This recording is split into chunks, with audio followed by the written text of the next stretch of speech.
L'enregistrement tourne, c'est bon. Donc, du coup, bonjour à toutes et à tous. On se retrouve pour un deuxième, troisième, quatrième, cinquième, je ne sais pas encore combien d'épisodes de Réfléchissons-en. Du coup, alors là, vous le voyez juste une photo de profil avec un œil et un doigt, mais sur mon écran, il s'appelle Kafka. Il se présentera lui-même de son prénom, de son nom, de son pseudo. Et du coup, je te laisse l'honneur directement. Merci beaucoup. Je m'appelle Gaël. Je viens du sud de la France. Je suis en études de sciences politiques à Lyon. Et actuellement, je suis à Taïwan pour un an. Et merci beaucoup de m'inviter. Bah de rien. Avec grand plaisir. Avec grand plaisir, c'est bien, je m'attendais pas à ce que tu donnes le détail de ton parcours scolaire, mais c'est parfait. Mon RIB, c'est 92,25. Ma carte vitale, je l'ai envoyée. Donc vous savez ce qu'il vous reste à faire, envoyer de l'argent. Moi du coup je vais me représenter vite fait au cas où si vous regardez pas le premier épisode. C'est toujours Priam, alias Crash4, Crasha sur Twitch. En année sabbatique malgré lui. Études d'informatique au passé et futur comédien ou informaticien en attendant de devenir comédien. Voilà. Donc, pour rappeler plus ou moins la thématique de la vidéo, on a des questions, on débat dessus, on ne cherche pas forcément la réponse exacte, mais on donne nos avis pour avoir des avis différents de tous les êtres humains qu'il y a sur Terre et essayer d'enrichir les autres via justement ces débats, d'apporter des points de vue différents parce que nous n'avons pas le même vécu, nous n'avons pas le même passé, nous n'avons rien en fait en commun à envier ou autre aux autres. Donc ce qui fait que j'ai trouvé cette idée intéressante. Évidemment, je n'ai pas pensé à cette idée en reprenant cette idée à d'autres youtubeurs parce que je ne savais pas s'il y en avait d'autres qui le faisaient. Évidemment, il y a d'autres youtubeurs qui font des projets en mode on se met autour d'une table, on plablate. Mais voilà. Donc, on a plusieurs questions. Et donc, moi, la première question que je voulais qu'on mette sur la table aujourd'hui, Gaël, du coup, de la part de Nina. Donc, je vais lire tout en entier. Coucou Priam, par rapport à ton poste, j'ai une réflexion à proposer. Je ne sais pas si ça peut vous intéresser, mais avec mes collègues de psycho, on aime bien débattre là-dessus. Et là, entrée de la question. L'humain est-il capable de faire preuve de méchanceté, entre guillemets méchanceté, de façon innée, ou plutôt de façon acquise, entre parenthèses, mécanisme d'adaptation, de défense, etc. Je vais t'envoyer la question à l'écrit si tu veux la relire, comme elle a Mhm. été écrite, parce que je pense que c'est important. Hop, et donc je vais... Mhm. Hop, l'humain est capable de faire preuve de méchanceté de façon innée. Je vais en profiter pour dézoomer un peu pour que... Et maintenant, du coup, tu peux un peu réfléchir tranquillement à ce que tu aimerais rajouter là-dessus. Bien sûr, enfin, essayez de réfléchir. Voilà. Donc, méchanceté entre guillemets, je pense pas du coup qu'elle prenne. Alors, personnellement, quand j'ai vu sa question, je pense pas qu'elle parlait forcément de méchanceté pure et dure. Mhm. D'où les guillemets. Ce qui a son importance. La ponctuation a son importance dans la langue française, elle est riche, profitons-en. Bah, c'est un peu, je pense que c'est un peu le point central de la question, quoi. C'est est-ce qu'il y a, dans l'absolu, des choses méchantes et des choses gentilles? Ensuite, ça va tourner un petit peu. Et une fois qu'on a dit ça, on est bien avancé. Je t'avoue que j'ai tout ça en même temps, donc je n'ai pas eu la phrase magique, malheureusement. Malheureusement. Ah bah, tant pis pour toi, tu n'auras pas la clé de cette réflexion. Non, Voilà. non, je pense que voilà, la question c'est est-ce que ce qu'on considère méchant, nous, aujourd'hui, dans une civilisation, avec tous ces codes qui vont avec, est-ce que pour autant ça correspond à quelque chose d'absolu? Est-ce qu'il y a, dans l'absolu, en dehors de nos biais européens, de français, de 21e siècle, est-ce qu'il y a, dans l'absolu, des choses méchantes et des choses gentilles? Je pense que c'est là que ça va se jouer un petit peu la discussion. Oui. Après, Imagine. est-ce qu'on doit prendre en compte, du coup, comme méchant, un acte qui est éthiquement parlant ancré en nous? Quand je dis ancré, c'est pas de 10 ans, évidemment. Je parle de quelque chose qui peut avoir des millénaires, tu vois. Et où est-ce qu'on Ouais. parle, du coup, d'éthique actuelle? Est-ce qu'on parle Mhm. de codes qui ont été inculqués, c'est-à-dire quand on est... on a tous, entre guillemets, cette image du gamin qui rigole avec tout le monde alors que peut-être que papa-maman est raciste ou que ceci ou que cela, tu vois. Sûr. Ou par la peur d'un vécu qui arrivait à un des deux parents ou à un proche ou un conjoint et qui se répercute sur la personne, évidemment. Donc Ouais. ça, c'est à prendre un peu avec tout ça avec des pincettes, je pense, parce que justement, on peut pas savoir, entre guillemets, le pourquoi du comment si on n'y réfléchit pas. C'est-à-dire que il y a des choses maintenant qui peut-être, sans donner d'exemple précis, mais il y a des choses qui par exemple aujourd'hui seront machistes, qui à 20 ans ne le seront pas, et qui à 2000 ans étaient obligatoires pour survivre, tu vois, comme inversement, Bien sûr, bien sûr. qui étaient matriarches pour il y a peut-être 50 ans, qui ne sont plus maintenant, et qui à 200 ans étaient obligatoires, sinon on ne survivait pas, que ce soit socialement ou autre, hein, évidemment. Mhm. Évidemment. Mais c'est un peu le point de départ de la civilisation, dans le sens, le point de départ de toutes les organisations politiques, qui Mhm. est de, maintenant que, comme on doit vivre ensemble, essayons de mettre un ensemble de règles qui fassent qu'on prescrive certains comportements, quand bien même ces comportements sont naturels, comme par exemple dans la question c'est écrit mécanisme d'adaptation, de défense ou quoi, bah, on est avant tout des individus, donc face à la difficulté extrême, que ce soit avant les civilisations, même aujourd'hui, euh, en dehors des villes ou même tout simplement quand on a un niveau de vie très compliqué, bah, on a tendance à faire passer notre survie avant, euh, je sais pas, l'altruisme. Et ça peut être vu comme un point de vue, ça peut être vu comme quelque chose de méchant, alors que c'est quelque chose pour le coup d'assez inné, puisque c'est quasiment de l'ordre du réflexe. Oui, oui, je vois, je vois, je vois. Tu veux dire l'égoïsme par survie, quoi, et pas par choix. Exactement, parce qu'en fait c'est ça, c'est le fait que quand tu donnes les moyens à quelqu'un de pouvoir agir de toutes les façons possibles, c'est-à-dire qu'il n'aura pas spécialement d'avantage à être égoïste, il n'aura pas forcément d'avantage à être méchant, bah, moi je pense qu'il aura plutôt tendance à faire le choix altruiste, puisque on peut même dire que c'est quelque part aussi égoïste, mais il y a un plaisir à être altruiste. Il y a un plaisir à être gentil, entre guillemets. Ouais, en effet, je suis d'accord avec toi pour le coup. Je suis d'accord. Il y vrai Je suis pas. que. Alors, je pense que la réponse sera. Cette phrase sera pas forcément totalement neutre, mais je pense que. En effet, on a toujours ce plaisir, je pense. Pas forcément à donner du. C'est pas forcément matériel, l'altruisme, c'est. Parce qu'on est dans une société quand même qui est vachement de consommation, etc. Donc c'est vrai que quand on pense à l'altruisme, on peut vite penser à je lui ai offert un bout de pain, je lui ai offert un sandwich, je lui ai offert 5 euros, je lui ai offert un gâteau, je lui ai offert des jouets, tu vois. Souvent ça peut revenir à ça, sauf que l'altruisme ça peut être plein de choses. Déjà, donner quelque chose qui est d'immatériel mais qui est très important dans notre société, par exemple notre temps. Parce que Bien sans le sûr. temps, je veux dire, le temps c'est un peu. En tout cas, ça c'est comme ça que je le vois, mais pour moi, le temps c'est un peu une des valeurs qu'on devrait mettre dans le top 1, top 2, top 3 de nos priorités. Parce que quand on a. Alors, toi et moi, on n'a pas d'enfants, mais quand on a des enfants, même pour le gamin, je pense qu'il sera toujours plus heureux de t'avoir vraiment intimement et de partager un vrai moment d'une de ses passions, que ce soit la cuisine, que ce soit la manucure, que ce soit la découverte des arts, que ce soit l'anthropologie, que ce soit plein de choses, que ce soit même des cartes Pokémon. Mhm. Je pense qu'il sera bien plus heureux de t'avoir 2, 3, 4 heures que 10 minutes, merci, au revoir. Bien sûr. Ouais, Et ouais. c'est pas forcément une valeur matérielle, c'est immatériel le temps.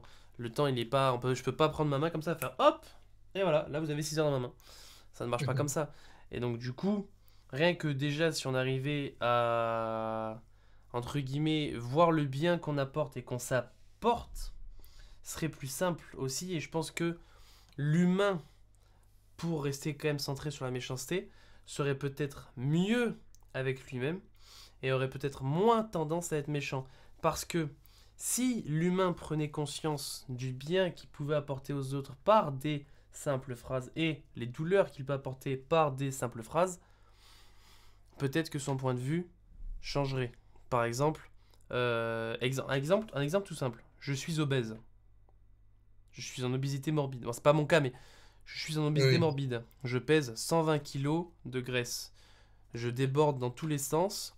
Est-ce que je suis obèse parce que je suis malade? Est-ce que je suis obèse parce que ceci, parce que cela? Personne ne le sait à part moi.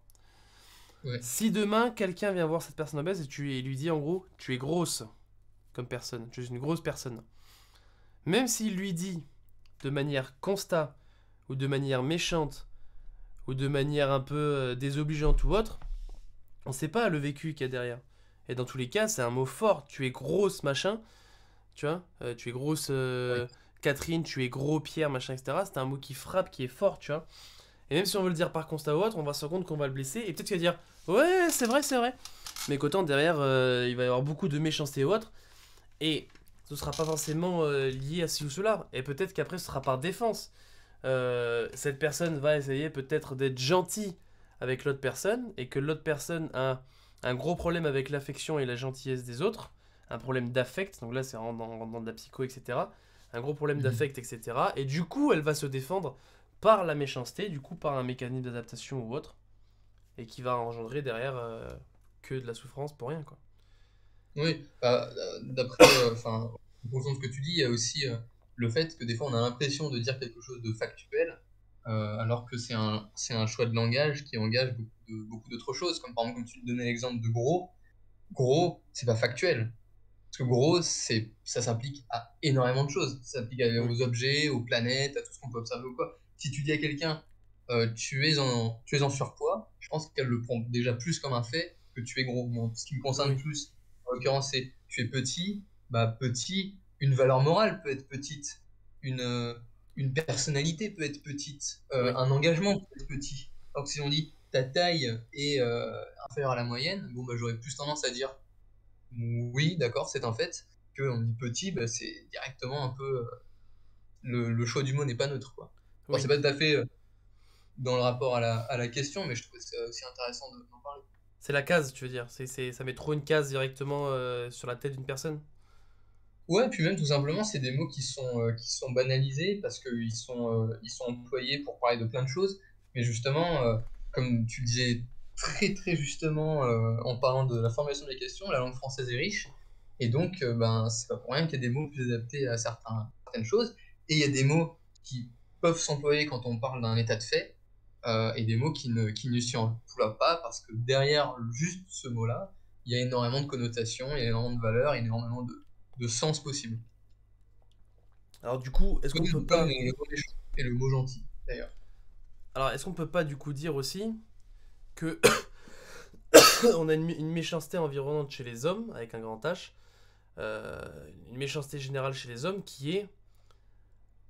Nous sommes... Alors, on va prendre la langue française parce que on parle en français actuellement, etc. Mais dans les autres pays aussi compris, Mhm.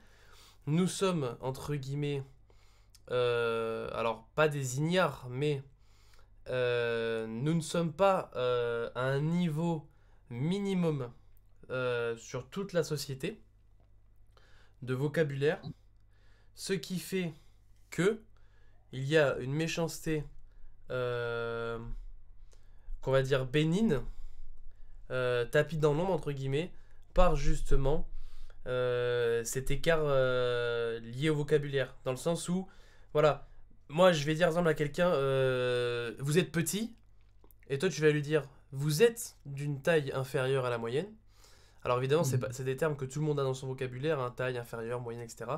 Mais je veux dire, de la, enfin, plus on a de vocabulaire, plus notre manière de parler est diversifiée, élargie, on peut plus facilement... Si on est trop limité sur un Oui, certain bien sûr. bloc de mots, on va sûrement se remettre dans cette rengaine, etc. Mais est-ce que du coup, on n'aurait pas une méchanceté du coup cachée contre notre propre gré, justement parce que le vocabulaire n'est pas assez riche dans la bouche de tous les citoyens, et ce qui fait que, même sans vouloir être méchant, on devient méchant.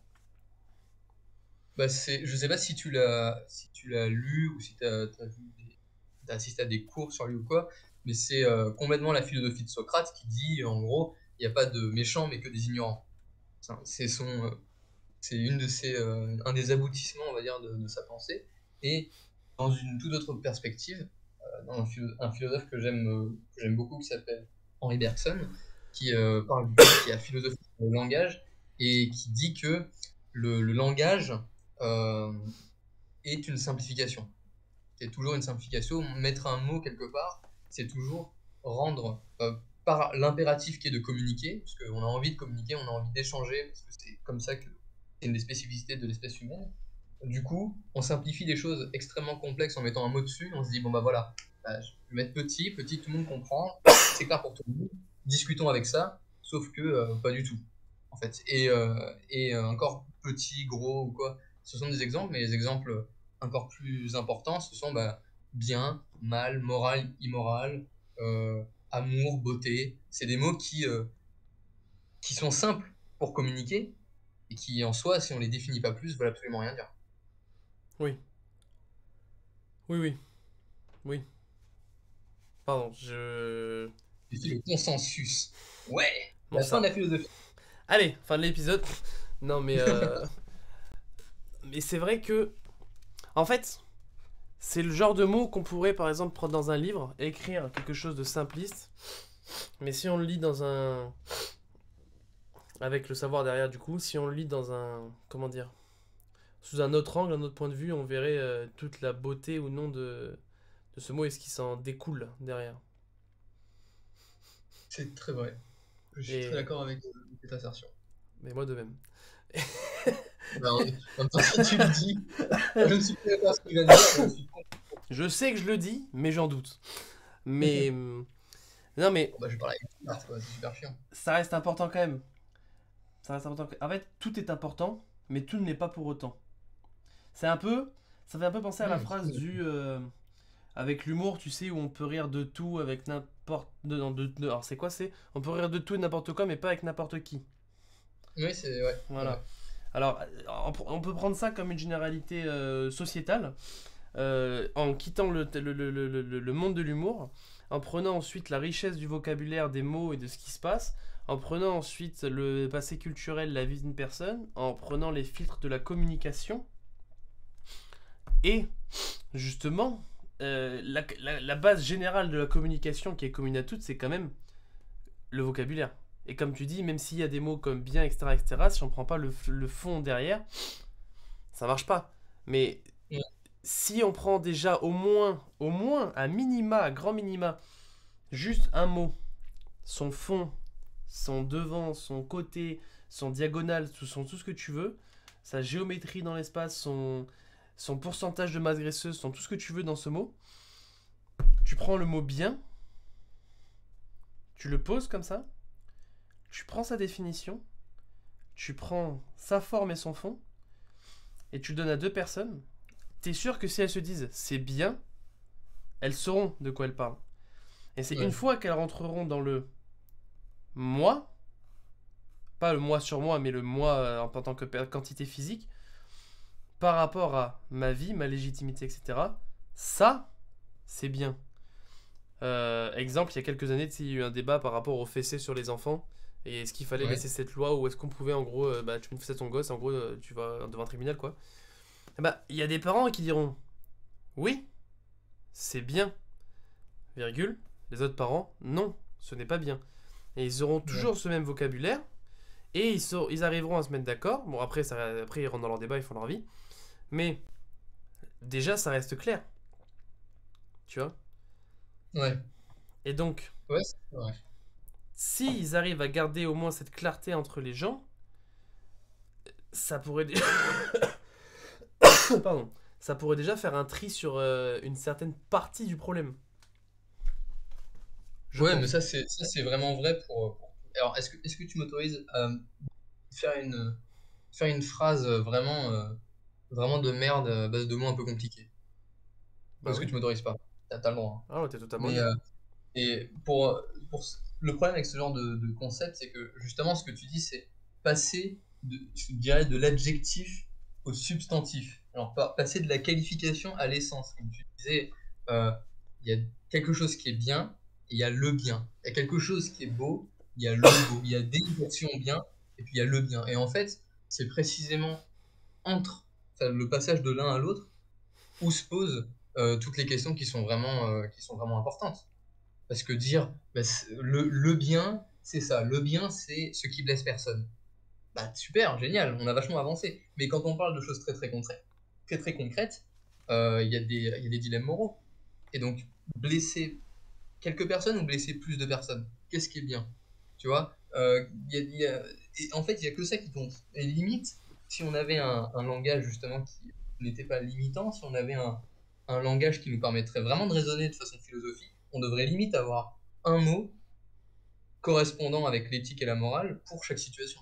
Évidemment, ce sera absolument pas tenable, mais mais philosophiquement, ce serait ce qui serait le mieux, je pense.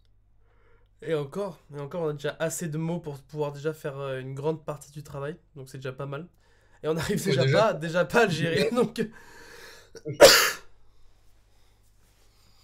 c'est déjà pas mal. En fait, si on arrivait déjà à servir de nos outils actuels, ce serait déjà bien. Ce serait déjà absolument. bien. Et surtout pour la langue, parce que le langage, connaître sa langue, c'est la liberté de la réflexion. Plus on connaît de mots, au plus on connaît notre langage, au plus on est libre pour réfléchir.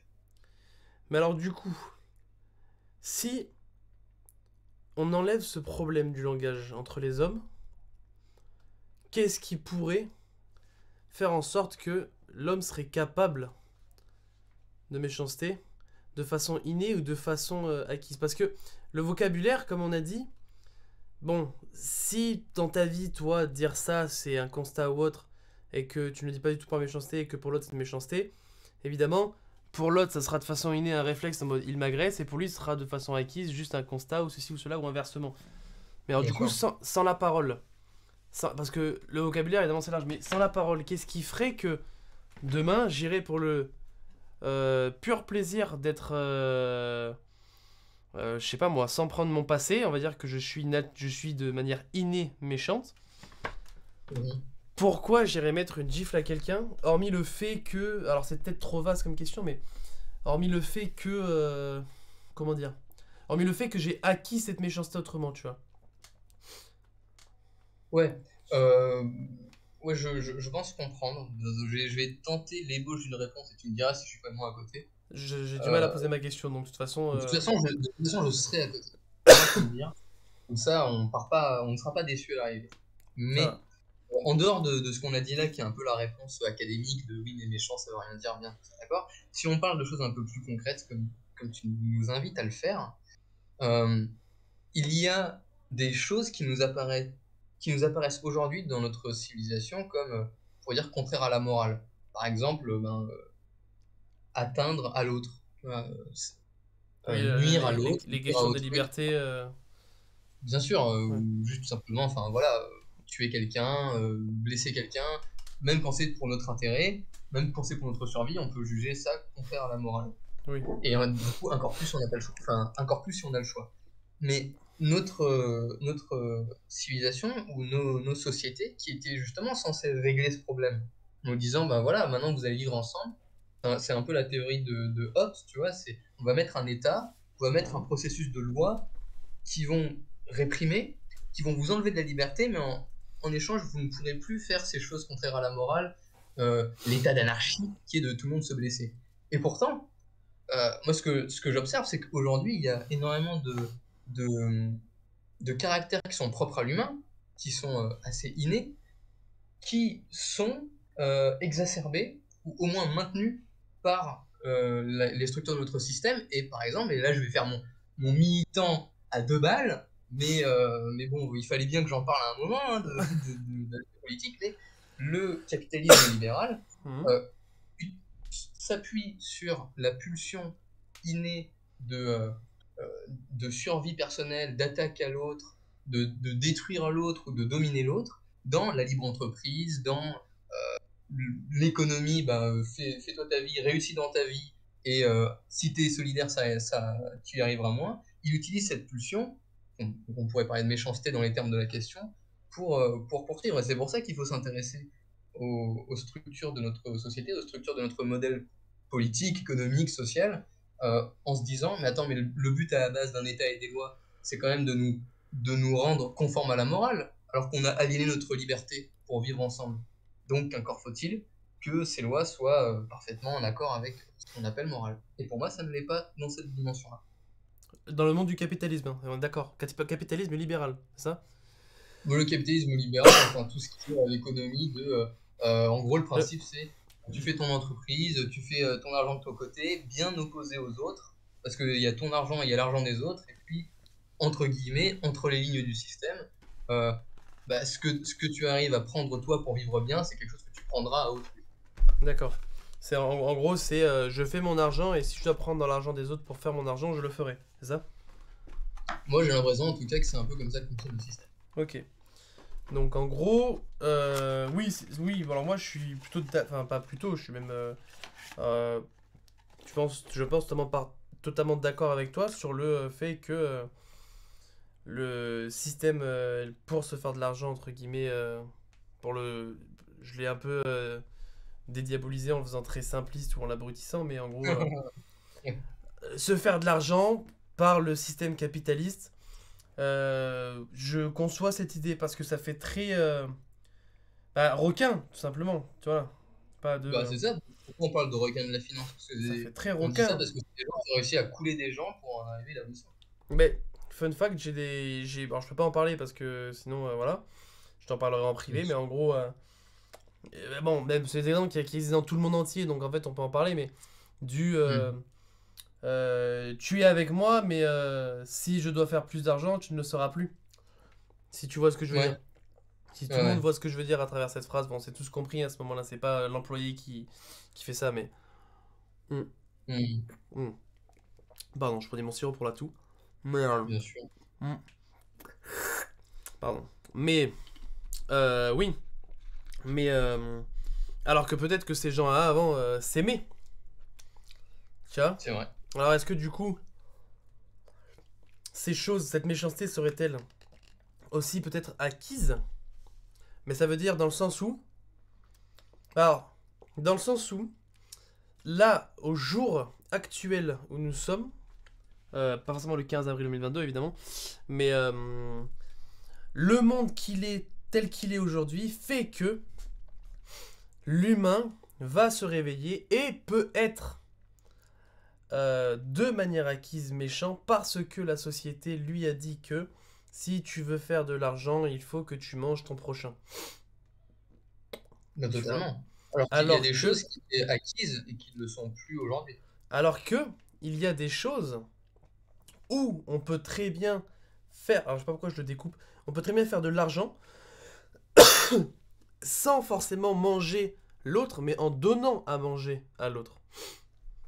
Bien sûr. Ce qui Ouais. c'est tout simplement, alors, pas le mot partenariat en mode je le diabolise, oh mon dieu, machin, mais en mode tu m'aides, je t'aide, simplement.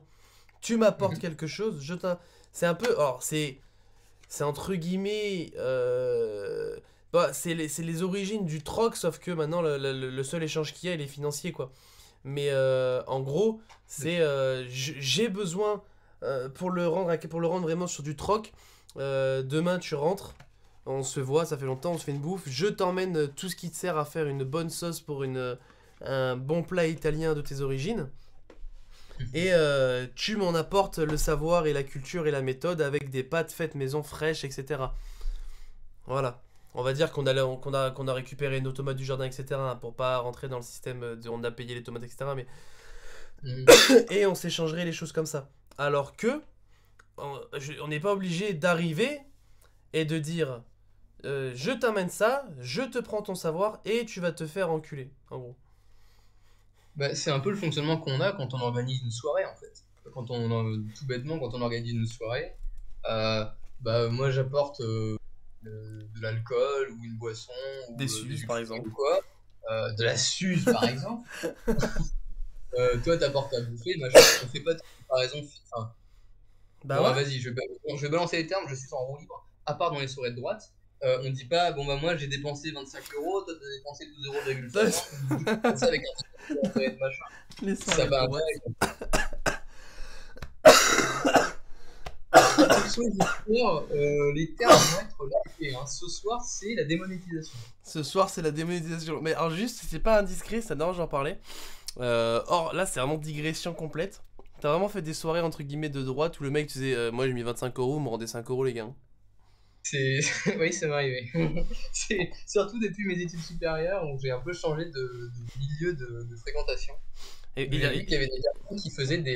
Tu sais, il y a des applis Hmm. pour. Où je sais pas comment ça s'appelle, je me suis jamais inscrit dessus, mais en gros, Oui, ça c'est les fait. applis où, genre, en gros, tu marques tant. Toi, t'as pris tant, et en fait, ça recalcule tout pour savoir qui doit à qui. Exactement. Bon, bah, il y Oui, a je des vois gens ce qui que font c'est. ça. Alors, pour des gros événements, à la limite, quand t'es un peu dans la dèche ou quoi, je peux comprendre. Oui, Mais des fois, bien c'était juste sûr. des soirées un peu informelles. Oui, Je il me y disais, a. ah ouais, ça me change, ça me change quand même pas mal de ce que je connaissais, moi. qui est Oui. juste, bon, on s'en fout. Tant qu'il y a à boire et à manger, vas-y, on avance, quoi. Oui, c'est pas des soirées. C'est sûr que si c'est une soirée, on est 50. Partager, ça se comprend. Le mec qui met 200 euros de bouffe et l'autre qui en met 50, ça fait chier. C'est Oui, oui, normal. Mais quand on est 5-10, bon, bah, le mec il a pris 2 bouteilles de coca de moins, on s'en fout, il a ramené un truc, quoi, tu vois. Voilà, super. oui, et puis il y a toujours les crevards en soirée qui prennent rien, qui apportent rien et qui ramènent leur truc, mais on les aime, ces gens-là. On va pas leur faire la guerre. Bon. Ouais. Puis en général, on arrive toujours à leur piquer dans leur truc, donc. Oui, oui. Donc, de toute façon. Et aussi la voix du jeu, hein. T'as perdu ta place, je te prends ton hamburger, hein. Voilà. Mais oui, non, mais oui, mais malheureusement, c'est malheureux ce que je viens d'entendre. Je trouve ça me rend hilar, hein, mais c'est malheureux. Hein. Mais bon, Ouais, c'est assez triste. c'est assez c'est triste en effet. Mais bon, Et du coup, parce que du coup, c'est là, c'est la débandade. Hein. Mais Mais c'est ça qui est intéressant aussi, c'est de sortir, de parler d'autres sujets à partir d'un point de départ. c'est ça.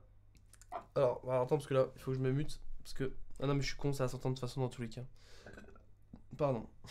Donc. C'est le KFC, hein, toujours. Mais. Putain, du coup, ça m'a perdu là, ce. Rire de droite. Je suis perdu. Je suis perdu. Enfin bon. Tout De ça quoi pour est-ce qu'on dire. parlait juste avant? D'ailleurs, on parlait de la méchanceté, on parlait du capitalisme, machin, etc. Et. Merde. En gros, on avait déplacé le côté un peu universitaire du. Ça c'est bien, ça c'est mal. On avait commencé à parler de Oui, l'acte oui, voilà. physique par le capitalisme humain. Mais. Ah oui! Ah tiens, ça tombe bien, j'ai mon livre à côté de science. Il est où? 50 expériences psychologie. Alors ça tombe bien parce que j'ai pas lu 10 000 pages et c'est juste au début. En fait, ça me fait penser à. Par rapport. Alors ça c'est non, ça c'est la dissonance cognitive, c'est pas ça. Influence minoritaire, c'est pas ça. La caverne des voleurs, voilà. Alors la caverne des voleurs qui a été créée par alors Muzaffer Sherif qui est né en 1906, qui est mort en 1988. C'est un psychologue social turc célèbre pour son travail sur les processus de normalisation et pour son expérience dite la caverne des voleurs entre guillemets. Sur les relations intergroupes. Donc je l'ai déjà lu, donc je vais pas à relire parce que c'est question science, si tu connais, c'est super sympa comme genre de bouquin. Mais je t'enverrai une photo, je te jure, c'est incroyable. D'ailleurs pour les auditeurs, s'il y en a qui sont intéressés par les expériences psychologiques, la science en général, plein de choses, c'est super intéressant. Je te ferai une photo si tu peux te le trouver, sinon si tu veux, moi je te le commande et je te l'envoie à ton adresse, etc. Mais Avec grand plaisir. en gros, la caverne des voleurs, pour la faire simple, ils ont pris et c'est là que je pense que, pour conclure entre guillemets sur mon avis final, que je pense que l'humain est méchant de façon acquise et pas de façon innée. Alors évidemment, il doit forcer, et je pense qu'il y a sûrement, il y a forcément l'exception à la règle de, il y a un humain qui naît foncièrement méchant, indubitablement de ce qui l'entoure, tu vois. Ouais. Mais évidemment, le monde est fait de tout, donc c'est pour moi, c'est forcé qu'il y en ait au moins un qui naisse méchant de base. Sans le reste, évidemment. Mais, hormis les cas comme ça et tout, comme il y a des gens qui doivent naître forcément très bons, pour la caverne des voleurs, en gros, c'est toi, moi et on va dire une dizaine de nos amis d'enfance, on part en colonie. On a une douzaine d'années, on prend vraiment enfant hein, pour l'exemple. Et Ouais. parce que adulte, je suis pas sûr qu'adulte ça fonctionne totalement parce qu'adulte, si on est qu'avec des gens matures et mûrs, ça se passerait pas comme ça. Tu vas comprendre pourquoi. Et on part avec, par exemple, là t'es au Vietnam, tu m'as dit, c'est ça? Ou en Chine? Non, à Taïwan. Taïwan, super. Le mec il me l'a dit 10 fois avant qu'on se capte en vocal, 10 fois j'ai oublié. Donc toi t'as Non, parce que Taïwan. si je dis que c'est la Chine, pour le coup, tu vas avoir mais des affrontements dans tes commentaires. Et ben, ça va être le bordel. Hop, j'ai oublié tout ce que je viens de Allez, dire. Donc, t'es à Taïwan et on va dire qu'on a tous la même langue sur Terre, hein, pour faire simple. Et il y a une dizaine de gamins de Taïwan qui viennent avec nous en colo.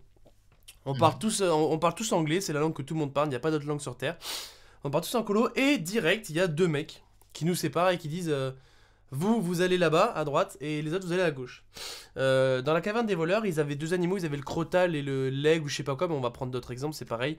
On va dire que d'un côté il y a le crotal toujours et l'aigle. Voilà. Zéro effort. Et on va dire que nous, on est les crotales. Donc, but du jeu, nous, en gros, on doit se faire une base, etc. Un truc à la gamin, tu vois, genre de cabane, etc. Et en gros, on se fait genre notre petite armée, machin, bon, comme des enfants de 12 ans, quoi, des jeux. Les aigles en face font pareil. Et à la fin, on passe à une deuxième étape où, en gros, on a fait nos petites épreuves de notre côté. Et on doit s'affronter. Sauf que, comme on a ce sentiment d'appartenance, ce groupe, etc., etc., il est hors de question que les aigles y gagnent. Hors de question. Donc, on va rentrer dans la compétition. On va commencer, etc., etc. Sauf que dans l'expérience originale de la caverne des voleurs, ça a tellement été pris à cœur par les enfants que c'est parti un peu en couille. Dans le sens où on a un peu dépassé l'espérance de l'expérience physique, de l'expérience psychologique, pardon. Donc, c'était devenu un peu violent, entre guillemets, entre les groupes. Or, il n'y avait pas de différence ethnique ou spécifique. Il n'y avait pas de papa-maman qui avait dit le racisme c'est bien, il faut taper les gamins et tout, tu vois. C'était vraiment, c'est des gamins, tu vois, où tu peux avoir n'importe quelle éducation. Quand t'es en colonie, de toute façon, t'aimes tout le monde, alors. Tu vois. Et en gros, ils s'embrouillent. Et ce qui fait que les adultes qui géraient cette opération, cette expérience psychologique, ils ont fait quoi? Ils ont dit hop hop hop, étape 3, maintenant vous allez vous mettre tous ensemble et travailler ensemble. Et au final, ils se sont rendus compte que quand ils ont coupé ces deux groupes et qu'ils ont fait une seule entité, une seule unité, il n'y avait plus de problème et tout le monde s'aimait. Et donc en gros, donc là j'ai la page ouverte devant moi, en gros ils expliquent que t'as l'évolution des stéréotypes vis-à-vis de l'endo et de l'exogroupe. Donc l'endogroupe, si j'ai pas de bêtises, c'est ton groupe à toi, et l'exogroupe c'est celui qui est extérieur à toi. Et en gros, en phase 2, donc c'est-à-dire en deuxième étape où en gros ils doivent s'affronter, par rapport à ton groupe, toi t'as encore, ça monte encore plus dans ton estime, dans la positivité, etc. En mode ouais, c'est mon groupe, je l'aime trop. Mais c'est vraiment négatif par rapport à l'exogroupe. Alors qu'à l'issue de la phase 3, tu tendais forcément, quasiment, majoritairement sur du positif avec l'exogroupe, tu vois. Et on en revient au... Si on était adulte et qu'on avait fait une compétition entre deux groupes, ça serait jamais parti aussi loin. On aurait fait un groupe d'adultes en face, un groupe l'autre, on aurait fait notre compète, évidemment on se serait mis un peu sur la gueule, tu vois, parce que c'est le jeu, mais à la fin on aurait fait, bon c'était génial et tout, ouais, on vous a quand même bien niqué, machin, bon venez on va faire l'apéro, on va boire un coup, on va se faire une petite balade entre tout le monde, mais ça reste bon enfant, guillemets, ça reste bon enfant dans le sens où, si demain on a tous 25 ans, on va se faire une petite compétition en nature, pas forcément sportive, hein, mais ça peut être une compétition avec des épreuves psychologiques, des épreuves psychiques, des épreuves sportives, des épreuves d'endurance, des épreuves marrantes en mode il faut réussir à peindre un truc avec seulement deux couleurs, des trucs sympathiques, artistiques, plein de choses. À la fin, on sera en mode oh, c'était un super moment. Même si on était en plein milieu, ouais, vous allez voir, on va être les meilleurs, etc., etc. On sera jamais dans un stade où on partira trop loin. Parce qu'on aura été mature, mûr, qu'on aura la sagesse pour se dire ce n'est qu'un jeu, etc., etc., et qu'on ne sera pas méchant l'un vers l'autre. Alors que quand on est gamin et qu'on n'a pas toutes ces bases derrière, bah ça s'arrête là. Et si derrière ces groupes, on les laisse séparer et qu'on refait faire des colos, mais on est sûr que pendant toute l'année, le gamin, tu lui dis ouais, t'es prêt, dans 6 mois, on repart en colo, tu dis mais moi, les autres, là, je les déteste. Parce qu'il ne les connaît pas déjà, parce que ce sera l'inconnu, et parce qu'il y aura eu cette ségrégation entre les deux qui fait que.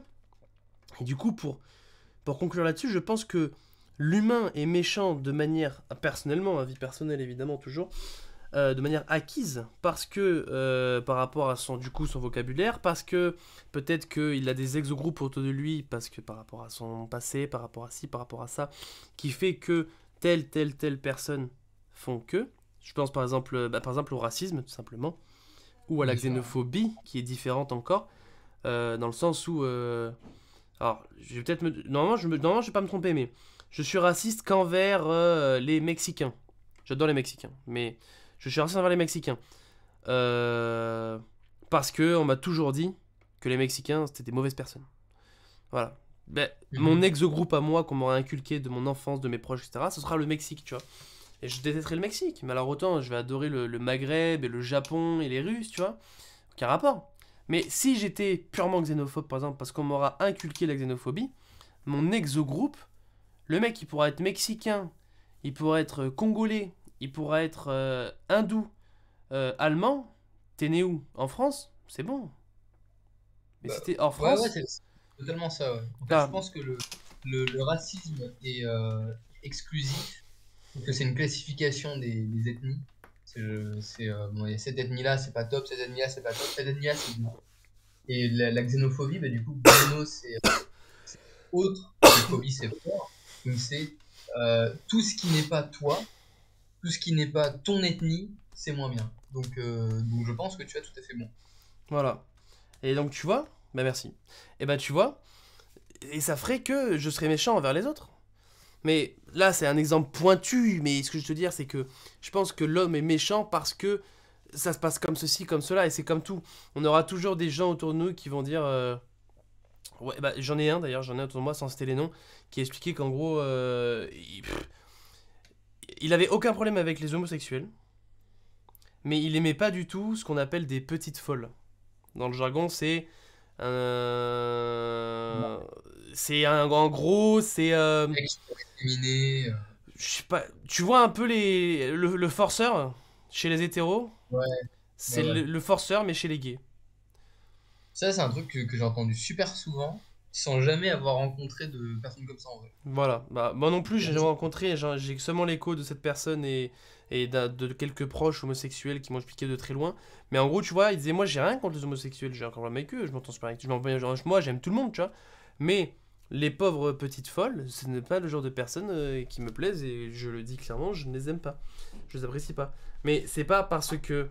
Voilà. Mais peut-être que demain, dans 10 ans, il sera à un café avec un groupe d'amis et il y aura une personne de type petite folle et peut-être ouais, qu'il va être directement méchant parce que dans son passé de jeune homme, etc., donc avant ses 30 ans, il a son vécu et tout, il a eu trop de guillemets hommes petite folle alors que il leur a fait comprendre clairement et gentiment avec courtoisie, politesse, respect, cordialité qu'il n'était pas intéressé. Ce qui fait qu'il aura ouais, peut-être deux natures sans lui-même le vouloir forcément, parce qu'il ne sera pas forcément quelqu'un de méchant. Il aura peut-être une attitude qui sera en mode mets tes distances avec moi, alors que au bout d'une demi-heure à l'apéro, il dira mais en fait tu es quelqu'un d'incroyable, je suis navré, j'ai eu un comportement méchant envers toi parce que alors en supposant qu'il ait le don de conscience qui fait qu'il remonte son passé, etc. Ce que pas tout le monde a, mais il dira oui. Dans mon passé, j'ai eu vécu et je pense que cela m'a marqué et m'a donné un comportement désagréable envers toi, malgré que tu n'es pas forcément quelqu'un de désagréable. ouais, ouais, bien sûr. Voilà.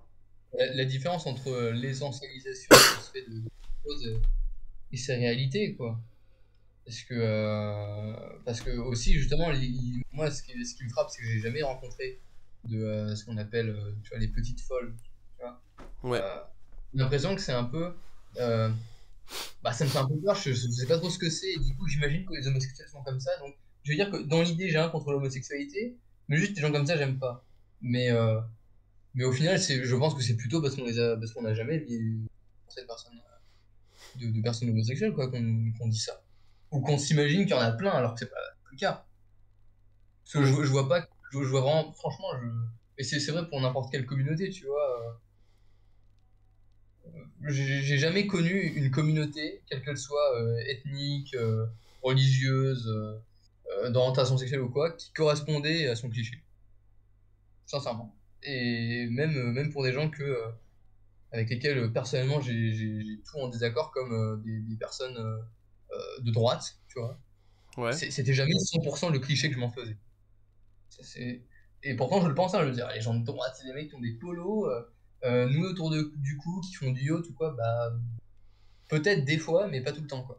Souvent, c'est aussi des gens bah, qui sont humains. Qui demande 5 € sur les 25. Voilà, bon, bon. Ce genre de choses, je peux dire que 6 mois. Mais j'ai pas non plus enfin, voilà. Bref, c'est basique. Et Mais en tout cas, c'est super intéressant ce que tu as cité de ton bouquin. Et directement, t'as fait le parallèle qui pour moi est assez évident entre ça, du coup, l'expérience des valeurs, et les groupes ethniques. Parce que pour moi, là, aujourd'hui, de façon très concrète, la- l'équivalent de l'expérience que tu as lue à une échelle supérieure, c'est la montée des nationalismes. C'est la montée des nationalismes et des groupes nationaux l'un contre l'autre, et même en dehors de son incarnation extrêmement dramatique qu'on connaît aujourd'hui par le fait de la guerre. Mais ça Ouais. se retrouve même sur d'autres actualités, comme, je sais pas si tu as suivi, la Pixel Wars. Sur le Airplace de Ouais, Reddit. tout à fait. Bah Oui. voilà, tu avais des organisations, enfin, tu as beaucoup de streamers par exemple qui disaient bah, c'est super cool et tout, mais il y avait quand même une ambiance super toxique parce que c'était vachement communauté contre communauté, quoi. Drapeau contre drapeau. Oui, Alors que bah, les communautés qui fonctionnaient en synergie, bah, elles s'amusaient beaucoup plus en en effet. soi. Alors, je te coupe juste avant de te demander de conclure. Bien sûr. Je t'ai envoyé la photo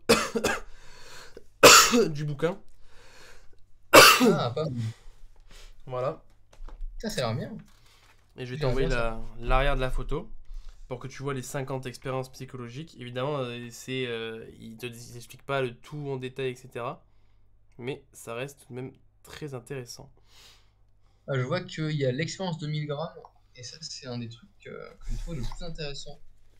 Euh, j'ai un petit peu eu de psychologie. Donc c'est trop cool.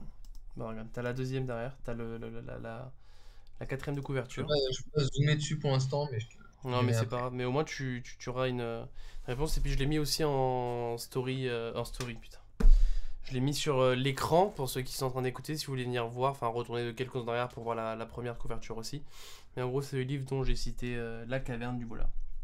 Voilà. Est-ce que du Ouais. coup, pour conclure sur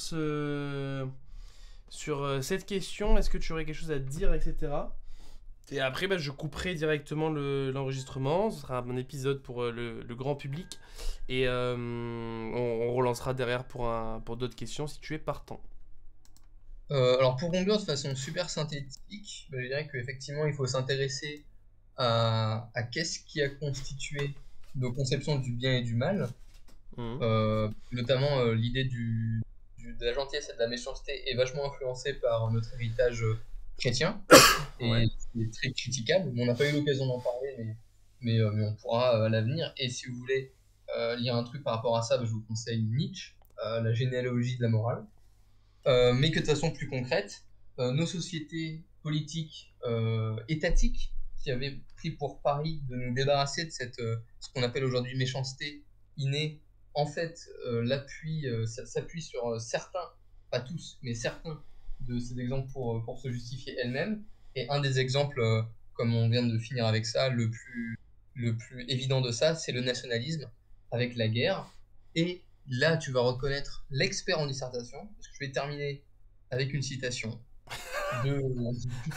Putain, c'est naze, genre, ça manque de vie. Mais bon, quand même, parce que j'ai lu cette phrase juste tout à l'heure et j'avais envie d'en parler, de Paul Valéry, qui dit que la guerre, c'est un massacre de gens qui ne se connaissent pas, au profit de gens qui se connaissent mais qui ne se massacrent pas. C'est une très belle conclusion. Qui est malheureuse d'ailleurs, mais qui est très belle. Après, tu me donnerais une note sur 20, et si c'est moins de la moyenne, je redouble l'interview. C'est moins de la moyenne. C'est à toi. C'est bon, 8. professeur. 8. D'accord. On en refait une. On en refait une. Bon, allez. Enfin bon. Bah écoute, j'espère que pour ce premier épisode. Bah là, c'est vraiment la partie pour les auditeurs parce qu'en vrai, nous on va continuer derrière. Mais Bien sûr. on va faire genre. J'espère pour ce premier épisode, mon cher Gaël, que cela t'a plu d'être ici. Énormément. Ah bah, c'est super. J'ai pas d'argument. Et d'ailleurs, merci beaucoup pour la question. Donc, je crois que c'est Nina. Ouais, Et c'est une excellente question. c'est Je une excellente reflète très question. bien, je pense, les études en psychologie. Voilà, donc c'est très bien. Je pense que c'est des beaux débats qu'il doit avoir avec ses. Enfin, j'ai pris l'insté, mais je pense qu'elle doit avoir de très beaux débats avec son groupe de proches. Et Mhm. je me demande, par pur. Alors, là, je me sens un peu comme sur Europe 1 avec. Je sais plus quel historien que j'ai écouté la dernière fois au travail. Mais j'ai vraiment l'impression d'être dans. Si tu suis un peu ce genre de choses, un peu les débats d'historiens ou d'autres, d'économistes, de géographes, tout ça. Souvent, quand ils invitent des gens à la fin, ils sont très gays de ce qu'ils racontent, tu sais, alors que des fois ils racontent des trucs horribles en mode il y a eu des décapitations, ils sont en mode ah bah oui, je me rappelle, tu vois, incroyable. Et genre, ouais, je sais pas. Alors, C'est le moment gay de l'épisode. C'est le moment gay. Ah, la méchanceté sociale, oui. J'ai écrit un bouquin à 14,5 €. Ouais. C'est ça. Voilà, on finit sur une mort. Donc écoutez, mesdames, messieurs, vous pouvez remercier Gaël de sa longue intervention de 50 minutes avec nous. Si vous avez... Ah oui, ça fait 50 minutes là, ça, on voit pas le temps passer. Hein. Oh putain, ouais, d'accord, je l'ai pas. Ah oui. pas capté. Ah oui. Si vous avez été content d'être là, n'hésitez pas à, bah, comme d'habitude, liker, partagez-le à vos proches. On est là surtout pour... alors j'allais dire débattre, mais vous n'allez pas débattre grand-chose, parce que vous êtes derrière l'écran, mais... acquiescer, être contre nos arguments, être avec. On est là pour s'apprendre des choses, pour s'apporter des choses, pour s'instruire les uns les autres. Si vous avez des choses intelligentes à dire en commentaire, n'hésitez pas. Si vous avez des choses que vous considérez stupides, dites-les toujours, parce que peut-être que pour vous, elles ne le sont pas, et que pour d'autres, elles ne le sont pas non plus. Et c'est parce que vous aurez le courage de le dire que d'autres auront le courage de répondre et de s'instruire avec vous. Sur ce, jeunes gens, mesdemoiselles, mesdames, messieurs, nous vous souhaitons avec mon cher Gaël ici présent une agréable soirée, une agréable journée en fonction de quand vous la regardez, et on vous attend pour le prochain épisode. Abonnez-vous.